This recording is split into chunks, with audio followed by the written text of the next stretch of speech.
네, 안녕하세요. 미리네 라이브 상무모입니다. 유로 2020 정말 난타전입니다. 한 치 앞을 볼 수 없을 정도의 재미를 선사하고 있습니다. 죽음의 조 F조의 경기를 마지막으로 유로 2020의 16강 진출 팀들이 결정되었는데요. F조의 승자는 결국 프랑스가 되었습니다. 독일과 포르투갈은 16강에서 또다시 최악의 대진을 갖게 되었습니다. 유로 2020의 16강 진출 팀들과 조별리그에서 어떤 일들이 있었는지 유로 2020의 조별리그 최종 정리 들어가 보도록 하겠습니다.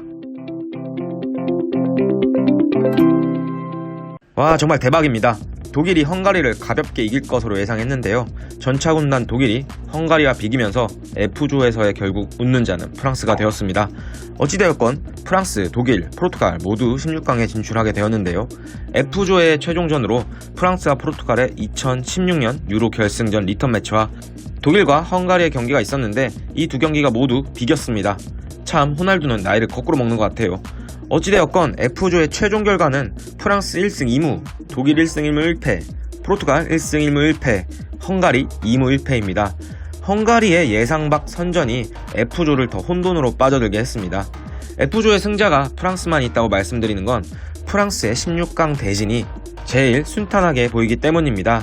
프랑스조는 F조 1위로 A조의 3위인 스위스와 맞붙게 됩니다. 유로 경기의 경우 조별리그 3위 팀 중 일부 국가까지 16강 진출이 가능한데요.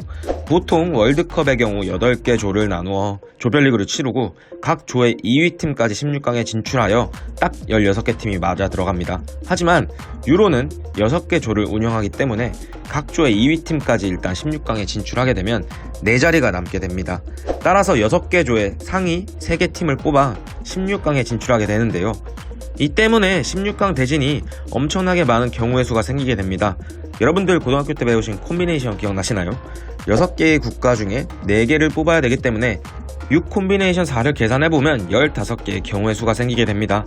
이번 유로 2020에서 각 조의 3위 팀 중 살아남은 상위 4개 팀은 A, C, D, F조에서 나왔습니다. A조의 3위는 스위스, C조의 3위는 우크라이나, 그리고 D조의 3위는 체코고요. F조의 3위는 포르투갈입니다. F조가 죽음의 조이기 때문에 A, C, D, F조의 3위 팀이 16강에 진출하는 게 확정된 상황에서 바로 피를 본 건 B조의 1위 벨기에조. 15가지의 경우의 수 중 벨기에 입장에선 최악의 경우의 수가 F조의 3위 팀을 만나는 건데요. 16강에서 또 하나의 빅매치가 생기게 되었습니다.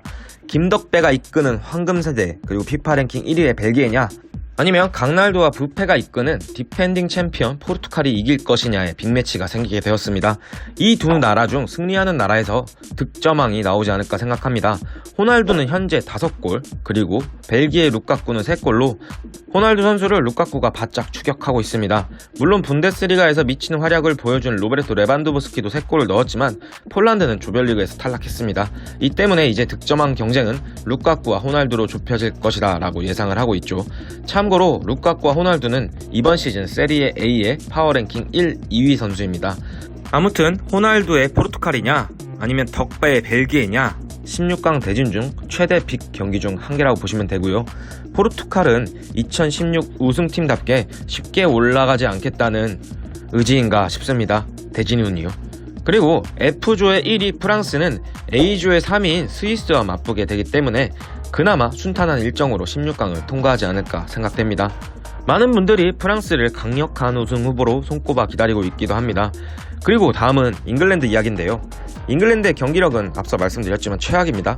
D조에서 1위를 하긴 했지만 단 2골을 넣어 2승 1무를 기록했습니다. 이탈리아가 7골을 몰아치며 조별리그를 가볍게 통과한 것과는 대비되는 상황인데요. 잉글랜드는 국가대표팀 경기만 있으면 꼭 이렇게 손발이 안 맞는다고 해야 할까요?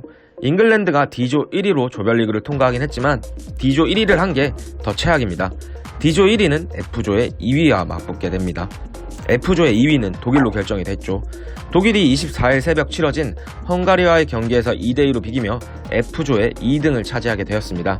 독일도 F조에 배정된 것도 억울한데 2위를 했더니 이번엔 잉글랜드입니다. 경기력으로 보았을 때는 전차군단 독일이 잉글랜드보다 유로에서의 경기력은 더 낫지 않나 싶습니다.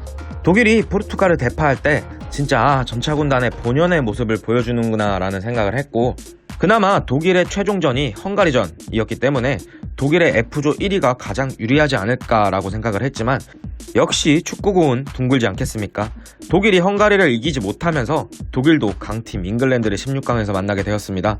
독일과 잉글랜드, 분데스리가와 프리미어리그를 갖고 있는 두 나라의 대결도 16강 빅 경기 중 하나입니다. 과연 해리 케인이 우리 손흥민 선수가 없어도 국가대표팀에서 에이스라는 걸 증명할 수 있는지에 대한 경기가 될 것 같습니다. 그리고 분데스리가에서 활약 중인 산초도 이번에 좀 더 많은 시간을 뛸 수 있지 않을까 생각을 합니다. 그리고 그 다음 눈여겨봐야 할 경기가 크로아티아와 스페인의 경기가 아닐까 싶습니다. 크로아티아 하면 모드리치죠. 모드리치는 2018년 메날두 시대를 끝낸 발롱도르 수상자입니다. 모드리치도 아시겠지만 탈토트넘하고 완전 날아다닌 선수죠. 모드리치는 2012년까지 토트넘에서 뛴 후 레알로 넘어가 정말 엄청난 기량을 선보였습니다. 이번 유로에서 오른발 아웃프런트 중거리 슛 정말 미쳤습니다. 그리고 이 모드리치가 이끄는 크로아티아는 2018 러시아 월드컵에서 준우승을 했습니다. 사실 크로아티아가 월드컵 결승까지 가리라고 예상했던 분들은 많지 않았죠. 크로아티아는 피파 랭킹 14위를 기록하고 있으며 스페인의 피파 랭킹은 6위입니다. 역시나 무적함대 스페인은 라리가를 갖고 있는 전통의 강호인데요. 사비와 이니에스타, 다비드 실바, 다비드 비아가 이끌며 티키타카를 선사하던 무적함대 스페인에 비해 현재 유로 2020에서의 스페인의 스쿼드는 분명 약한 게 맞습니다. 2조에서도 스웨덴에 밀리며 2위로 조별리그를 통과했습니다. 하지만 마지막 경기에서 슬로바키아를 5대0으로 대파하며 16강에 진출했기 때문에 조금씩 스페인의 조직력이 맞춰지지 않을까 싶습니다. 네, 그리고 여기서 또 빼먹을 수 없는 게 덴마크와 웨일즈입니다. 저희가 유로 프리뷰 영상을 올렸을 때 그래도 베일의 웨일즈가 2등을 하지 않을까요? 라고 말씀을 드렸는데 베일의 웨일즈가 A조 2위로 16강에 진출을 했습니다. 상대는 덴마크죠. 덴마크 하면 에릭센 선수. 에릭센 선수가 이제 이번 유로에서는 못 볼 것이고 클럽에 돌아가 그라운드에서 뛰는 모습을 볼 수 있을지 없을지 모르겠습니다만 축구팬으로서 에릭센 선수가 그라운드로 돌아와서 킬패스를 찔러주는 모습을 보여주었으면 합니다. 에릭센의 덴마크는 핀란드의 충격패, 벨기에에 패하며 2패로 16강의 희망에서 멀었지만 마지막 경기였던 러시아와의 경기에서 몸을 회복한 에릭센 선수가 훈련장을 찾아 덴마크 선수들을 격려한 후 덴마크 선수들이 에릭센을 위해 사력을 다해 뛰었을까요? 러시아를 4대1로 대파하며 1승 2패를 기록하긴 했지만 골득실 차로 B조 2위에 안착하며 16강 진출에 성공을 했습니다. 사실 덴마크가 벨기에, 핀란드와 경기하는 거 보면서 이건 덴마크가 질 경기가 아니라 이길 경기일 것 같은데 라는 생각이 참 많이 들었습니다.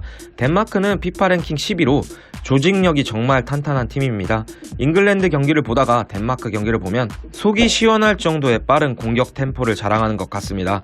에릭센 선수가 만약에 덴마크의 16강전에서 뛰었으면 무조건 덴마크 승에 손을 들었었겠죠.